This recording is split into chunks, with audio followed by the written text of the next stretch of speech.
Hey, scribes, and welcome back to the Right Podcast.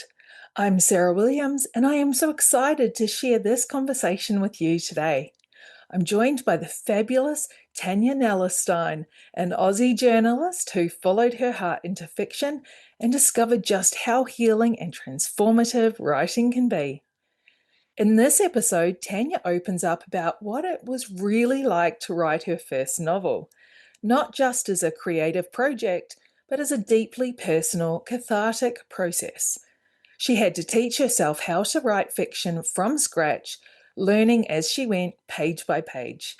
It wasn't always easy, but it was exactly what she needed. We also talk about her leap into Viking romance. Yes, it's just as epic as it sounds, and her incredible mindset. Tanya is all about trying new things, being brave, and trusting the process. This one's for anyone who's ever felt like a beginner or wondered if they're doing it right. Tanya's story is proof that the act of writing can be both your teacher and your therapy. I am so excited to have Tanya Nellestein with me today. How are you, Tanya? I am fabulous, Sarah. Thank you so much for having me. I've been so excited to come onto this podcast because it's brilliant. Thank you. I really appreciate that. And for those people who are watching on YouTube, you have banners behind you. And I was just saying, oh my God, that's so good. I do. And I was saying it hides the mess behind it. It So, does. So the banner over to that side of you, that's actually you, which is yeah. amazing. Yeah. Yes, that is me. And I made my hair darker, and I've got a new website coming out. So I was trying to kind of just, maybe go in a slightly different direction. But I won't give up my other banners because I like them too. But just, and also that one's a cute little one that fits on the aeroplane when it's just me. Oh, So, very nice. yeah. Awesome, awesome. Well, we are definitely going to be talking about book signings. That is on our agenda today. But before we get there, so as well as being a published author, you're also a journalist. So obviously, you love words and writing. So tell us about your journey. Well, I think it starts like most with being an avid reader, just loving reading. It was always my escape. Um, and when I was younger, I used to write the books and draw the pictures and staple them together, type them out at my typewriter because that's how old I am. And I just always wanted to write. I just loved writing. I loved all of that. But I think growing up in a country town, you kind of well, first of all, you're looking how you might escape it, and secondly, you're kind of working out what a career might look like. And I went through all the obvious ones: rock star, movie star, model. I think I decided to apply my, I guess, sense of social justice and go and apply for uni. But in the meantime, I did a diploma of journalism. And I also did an internship at our local paper and absolutely loved it. And they offered me a job. But I grew up in Tamworth, which is not that small. It's in New South Wales. But everyone I knew was leaving. And I just went, I can't do it. So I packed my bags and went to uni Mhm. and studied all the things, finally settling on social welfare, and got to a point in my career where I thought, I don't know that I want to do this anymore. And I thought, what did I want to be when I was a kid? And the answer was a writer. I wanted to write. So that's kind of where I went back to. I've always been an avid reader all throughout my adult life. And I went back to writing. And I thought, you know what? I need to earn some money because I gather this book writing business probably won't be an overnight success. Probably should have stuck with Rockstar. Um, so I decided to fine tune my journalism skills, my journalistic skills, and go down that path so I could make some money while I kind of went back to writing books, but this time not on a typewriter. Yes, yes. All the difference. Thank God for technology. Fantastic. So, what inspired you to write your first fiction novel? My first fiction novel was not my first published one. So I was writing a book which became The Devil Within, which Mhm. is an MC romance. But at the time, what I realized was I was writing like every time they read this book, they'd say to me, "What's wrong with your heroine? Why is she always crying?" Oh. "Oh, she's awesome." What I realized is I was actually doing 2 things. One, I was learning to write because I wrote so many drafts of that book. But the second thing, I was actually exercising my own demons because it Mm, turns out Sarah was me. mm. So I had to write her out of the book because no one wants to know about that. And so it was kind of, a painful long form of therapy. Mhm, mhm. Just but then from out of nowhere, by then I joined the Romance Writers of Australia. I'd met other writers. I was, all like, "Yep, I'm gonna do this," and I've got my book I've been writing for ages. That out of nowhere, there was a call out from Harlequin for a warrior. They wanted warrior romances, including, Vikings, of which I knew nothing about, but I went, "Sounds cool," heard there's a TV show, watched the entire series and went, "That's research, and I've enjoyed that very much, thank you," and decided to write a Viking romance story for Harlequin. So I wrote my 3 chapters, went, "This is wonderful," sent it off, never been rejected so quickly in my whole life. I pretty much like, oh, sorry. Turns out I'm not a Harlequin writer. I'm not. I like the story to build before we get into it. Mhm, But I really enjoyed it. So I decided I wanted to write Vikings. And by then I felt I was quite connected in the writing community. So I was able to kind of connect with other people and learn more about the craft. And I actually came across the amazing Ike Flintheart. mm, And I went to some of her Fights Like a Girl workshop and got to know her, actually as a journalist. I interviewed her a few times and went to her workshops and did that kind of thing. And then when she was diagnosed with her illness, she wrote a bucket list. mm, And then she fulfilled her bucket list and went, "Well, I'm still alive, bloody hell. What can I do? Does anyone want help with fight scenes?" I went, "Oh, me, me, me, me." So I sent her my Viking book and she helped me make it much more realistic and actually turn it into a series. And yeah, which was a wonderful experience to work with someone who actually understands how to perhaps stab a man with a sword when he's fourth and fifth ribs. So it was really, really good to work with her. And from there, I just went, you know what, this is my thing. And from henceforth, I'm the Viking author, which we'll talk Yes. about. But yeah, that's where I published first, and eventually came back after I'd written myself out of The Devil Within, and off we went. Yeah, yeah. I love what you said about it being a therapeutic process. I have certainly found that with the last book I wrote. It was definitely getting rid of some demons and a very cathartic process. And I think very often that is what the new writers need to do is write that book for themselves Mhm. as they're learning and to get rid of all those nasty people and those nasty thoughts and all those sorts of things. Absolutely. Instead of paying a therapist, pay an editor. Absolutely. That's a whole idea of a job right there. It absolutely is, yes. But I think, a lot of people write memoir as Mm. a cathartic release, but you can totally do it in fiction as well. And you never know, that book might just be good enough that it also gets published. Exactly, and, I don't know that in a memoir I could have got away with shooting people and stabbing Mm. people, that kind of thing, and I just really felt the need to do it, Yeah. fiction speaking. So, it was helpful. Yeah, definitely, definitely. I love when you can kill people. Yeah, I So love that too.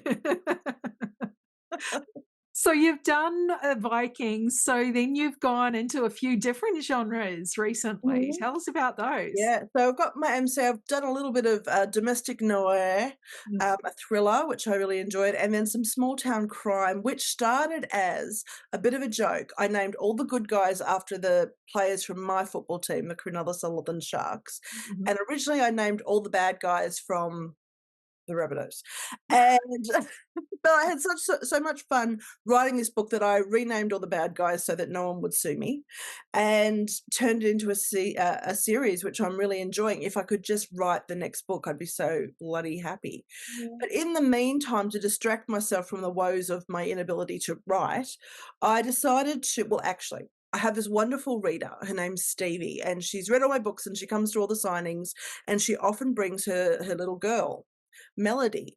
And it's so boring. Melody was 9, she's turned 10. She'd be at these signings, and there's not really much for a 9-year-old at the signing. But she was always so sweet, and we hung out. Anyway, she was turning 10. So for a bit of something to do over Easter, I wrote her a little book.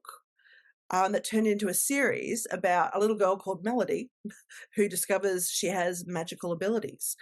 So I ended up writing this 5-book series, middle school, for Melody, which I've decided to turn into this super fancy special edition just in time for Christmas. But it was fun just going somewhere I'd never been before. I write it under a pen name because no one would believe that I would write something sweet about killing anyone or people die. Or, sex or anything like that. So I write it under a pen name and, yeah, it was so much fun, and now I'm gonna see if other kids may be interested in reading it as well. That's super exciting. I love how diverse you are as well, being able to change and play in these different genres. I Does really that enjoy it. does you did say you were in a little bit of a slump, so that helped you get out of it, and now you can. I think so. One of my problems is I have about 49 different ideas floating around at once. Yep, yep. And I think the way I write has changed. So it took me a long time to understand my process, which was to write all at once, but never too far ahead of myself. I could never outline a whole book because if I knew what happened, I didn't care anymore. So I usually, in particular my crime books, I don't know who done it until it's revealed. And I'm like, oh, didn't see that coming. Oh, that's not who I thought would do it. Oh, interesting. I'm going to go back and drop some nuggets about that. So I never write like that, but I think I may have changed my writing style. I think my process, and now I've got to rediscover what that process is. I think it still is possibly all at once. I'm not very good at carving out like a little bit of time here and a little bit of time there. I think I just need to be emerged. Yeah, yeah. Problem And with that is when I'm emerged, I also like to sleep. So it takes a lot of energy, this writing. it does, and especially when there's so many competing stories and characters in my head, it's very difficult. I perhaps need to be medicated. I'm not sure. Well, I think there is definitely no one way that people write. Like, Mm-mm. they love to say, get up and do it first thing in the morning, while it's quiet, all of that sort of thing. But I don't know about you, but my head is not even near ready for the day until I'm 2 coffees in. No, exactly. And by then there are children to deal with, or you know, my day job is journalism, but apparently I should interview people and write the stories. I can't just make them magically appear. I've tried, it doesn't work. But yeah, it takes me, but once I'm in the story, I don't want to be pulled out of it, which means someone has to tie the children to the clothesline. And yeah, it's a quandary. So I'll just sit here and whinge about it. Yeah, maybe you should come on a writing retreat. I should. I absolutely should do that. I should come with you. Got one in Queenstown in March. What date in March? Oh, it's in March. I'll give you all the details. It is the 18th until the 22nd of March in Queenstown, right after a romantic adventure, in case you're going to that book signing. This episode is proudly sponsored by the Sunshine Coast Fiction Festival, one of the most exciting new events on the Australian literary calendar, and I'm thrilled to say I'm hosting it. Join myself and over 80 other authors and vendors for a 3-day festival of creative inspiration, community, and conversations at Venue 114 in Bocarina, just minutes from the beach and surrounded by the vibrant writing culture of the Sunshine Coast in Queensland. Whether you're a brand new writer dreaming up your first novel, or an established author wanting to connect and learn and celebrate this wild creative life, we've got something for you. And bring all your bookish and reader friends too. The weekend is devoted to bookish fun and your chance to meet and chat with authors of all fiction genres, including romance, science fiction, fantasy, crime, and children's. There'll be workshops, panel discussions, author Q&As, and plenty of time to mingle and network and get inspired. You'll hear from some of the biggest names in fiction, including Stephanie Holmes, who's a USA Today best-selling author of dark, delicious fantasy. A.K. Mulford, a Sunshine Coast local who writes fantasy novels, rom-coms, and she's a BookTok star with a heart for magical stories. Rachel Johns is one of Australia's favourite authors of women's fiction and rural romance. Cadence Snow, she's beloved in the indie romance scene for her gripping and emotional stories. And T.L. Swan, queen of spicy international bestsellers with legions of devoted fans.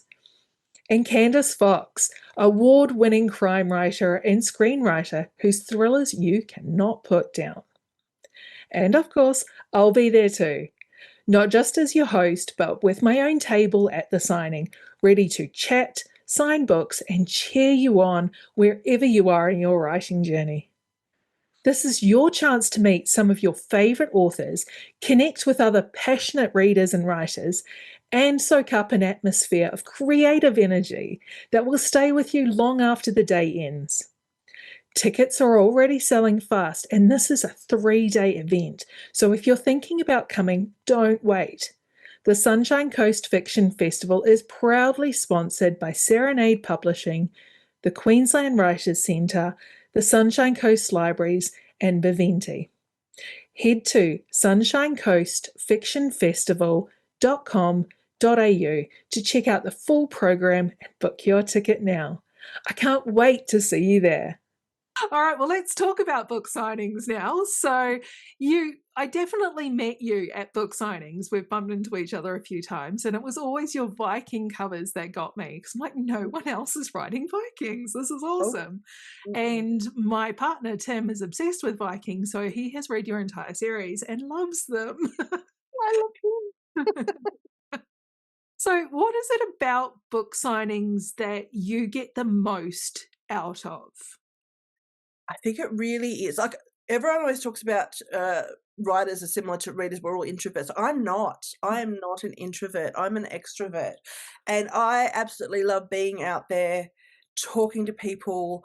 To me, it's almost an opportunity to make other people well, put a smile on their face, let them walk away. Whether they buy a book or not, it's not really relevant to me. Well, it is to my bottom line, but, I just love connecting and chatting to people and drawing. I just like to draw them in and have a conversation and find out who they are, and particularly when you see people walking around by themselves, you think, it takes a lot of courage to come to. I mean, often there are hundreds upon hundreds of people in these rooms, and, authors all seem to know each other, readers all seem to know each other, and when you come on your own, I think, "Oh my god, that takes so much courage," and I'm also the kind of person who will chase you down and say, "Oh, you must be my friend now." I love at the book signings I've gone to, you'll quite often see the big lineup of people, and there's definitely a few that are singles. But so they walk in kind of by themselves, but by the time they walk out a few hours later, they're surrounded by all these new friends. Exactly. I just absolutely adore that about book signings, and yeah, getting to see that camaraderie and friendship Mhm. over something as beautiful as books and fiction and these things that we create in our minds. Absolutely, and I find that people turn up with wearing that on their sleeve, like, sometimes literally on their sleeve, but it's a conversation starter, like, you go, "Oh my god, obviously you like dragons," or, you just can bring that conversation in, and even just asking them what they read, and if it's not genres I write in yet, I can always send them because, so many of the authors, I just send them to someone who I know I think they'll enjoy their books and all that kind of thing, but the energy, the excitement, but also connecting with other writers. I love that, and I often find that many of the readers are aspiring writers as well, which I enjoy talking to them about their journey and giving them any helpful advice or tips or tricks or anything like that, depending on where they're up to in their Yeah, life, so absolutely. So you will be at the Sunshine Coast Fiction I Festival will happening be. this November. Super excited to be able to see you in person again. So, do you have some advice for aspiring writers? Oh, so much. Where to start? I think, I'll stick with the obvious, I think the Stephen King one, which is read everything and write everything. Just read and write. That's the only way you're going to get anywhere is read and write. Yeah. And I think that's how all the greats do it. I'm not reading as much as I should, so clearly I'm not one of the greats yet, but I'll get there. I'll get that balance. But read and write, and I'm a big believer in finding your tribe. So there are so many places you can do that, whether it is through a writing retreat, or going and doing a workshop or a course, or joining something like the Romance Writers of Australia, or finding your tribe and just actually connecting with other writers who are at varying stages of their journey as well. Because I was doing that. I was doing the whole going out and doing workshops and, online courses and the works, trying to get my craft sorted. But until I actually met other writers and really connected with them, that's when my career as an author really kind of took shape. So I would say find your people. You're not alone. Even if you write something really, really crazy, I'll probably get an interest and want to write it too. There are other people out there writing it, and there's always a reader for your work, so it doesn't matter. The Yes. other thing I love talking about is the multiple pathways to publishing. It Mhm. doesn't have to be with a big 5 Mhm. um, publisher. There are so many ways you can do it, and you have to just do what works for you. Mm. So that I love as well, and I can Yeah. just talk the ear off anyone. No, that is absolutely the amazing pathways. You're absolutely right. You can self-publish. There's small publishing houses out there, all sorts of different things. Absolutely. Things are coming out every day. So it Mhm. is brilliant. So the Romance Writers of Australia, are you still their marketing I am still their marketing manager, unless you think the marketing's crap, and then no, I don't know. I think it's been significantly improved the last few months at the very least. Thank you. Thank you very much. No, we've got a great committee now. I tried to talk you into it, but Mhm, mhm. no. And we'll have a new committee is about to come on as well. I'm staying on, and I think that makes a huge difference when you've got a group of like-minded people all working towards similar goals. And we love working together. We love working for other writers, and the marketing, I was really quite like, "Oh, marketing." I mean, as authors, we all have to learn to market, and I thought, "Oh, well, I'm gonna learn how to do Yep. this job." Um, but it's been a lot of fun, actually, a lot of fun, and, as I said before, joining an organisation like the Romance Writers of Australia, the people you meet, the connections you make, the experiences you have, I hope you're all coming to Darwin next year because that's where we're headed. It's so much fun, so much fun. Yeah, and you volunteer, so Mhm. RWA have a lot of volunteer positions that you can apply for Absolutely. and help build this wonderful community. I've been with the RWA since 2014, 2015. Wow. Yeah, so it's Yeah. been a while, Mhm. and, but yeah, absolutely, I'm the same. My career wouldn't be where it was today if I hadn't joined them and learned from some of the amazing people within the organisation. So Mhm, mhm. yeah, big snaps up to them. Awesome. Well, it has been fantastic talking to you today. So tell me, where can we find you and your books? Are you just on Amazon or are you I'm every on Amazon, yes, so KDP, Yeah. but, my website, hopefully, yeah, by the time we're all listening to this, will be launched, my new one, which will have my store on it, and it's very, very fancy and beautiful. So check out TanyaNellestein.com. You'll find them all there.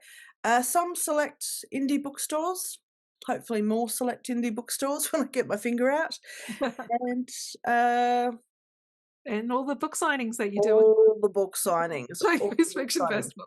Let's You just should put just that. all come to the Sunshine Coast in November. Yes. Who are you most excited to meet when you're there? Ah. Which Do you know one? what I'm very excited for is the day-long conference before it. I think that is going to be exceptional.